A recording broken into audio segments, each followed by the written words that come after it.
हिमालय के घने और रहस्यमयी जंगल के बीच एक विशाल सरोवर था, लेकिन उस शांत दिखने वाले जल के भीतर छिपा था एक भयानक रहस्य। वहां रहता था एक दानव खेकड़ा, जो हाथियों का सबसे बड़ा शत्रु था। जब भी हाथियों का झुंड इस सरोवर में पानी पीने आता, दानव खेकड़ा उनमें से किसी एक को अपना शिकार बना लेता। धीरे धीरे पूरे जंगल में उसका आतंक फैल गया और हाथी डर के साथ में जीने लगे। गजराज अपनी रानी और आने वाले बच्चों के लेकर बहुत चिंतित था। उसे डर था कि कहीं दानव खेकड़ा उसकी रानी को नुकसान ना पहुंचा दे, इसलिए उसने रानी के सुरक्षित स्थान पर भेजने का फैसला किया। कुछ महीने बाद रानी ने एक सुंदर और बलवान हाथी को जन्म दिया। उसे नहीं पता था कि एक दिन यही बालक पूरे जंगल को दानव के आतंक से मुक्त करेगा। जब राजकुमार बड़ा हुआ, उसने अपनी माँ से अपने पिता के बारे में पूछा।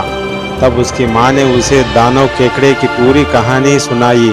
यह सुनते ही उसके भीतर बदले की आग जल उठी।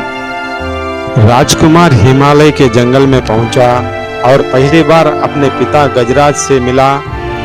उसने प्रणाम करके दानव खेकड़े का अंत करने की अनुमति मांगी।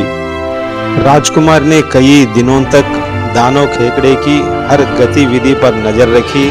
फिर उसने अपने साथियों के साथ एक ऐसी योजना बनाई जो उस राक्षस का अंत कर सकती थी। अगली सुबह हाथियों का झुंड सरोवर की ओर बढ़ा। राजकुमार जानता था कि आज निर्णायक दिन है। जैसे ही राजकुमार सबसे पीछे निकलने लगा, दानव केकड़े ने बिजली की तेजी से उसके पैर को जकड़ लिया। राजकुमार ने पूरी ताकत लगाई, लेकिन वह छूट नहीं पाया। उसकी चिंगाड़ सुनकर सारे हाथी डरकर भागने लगे। लेकिन राजकुमार की प्रेयसी ने हार नहीं मानी। उसने साहस और बुद्धिमानी से दानव खेकड़े की प्रशंसा करनी शुरू की, ताकि उसकी पकड़ ढीली पड़ जाए। जैसे ही दानव की पकड़ ढीली हुई, राजकुमार ने खुद को छुड़ा लिया। उसकी आवाज सुनकर सारे हाथी वापस लौट आए और सबने मिलकर दानव खेकड़े का अंत कर दिया। उस दिन के बाद जंगल हमेशा के लिए भयमुक्त हो गया। इस तरह मजेदार कहानियों के लिए हमारे चैनल को सब्सक्राइब कीजिए, लाइक कीजिए और दोस्तों के साथ शेयर कीजिए।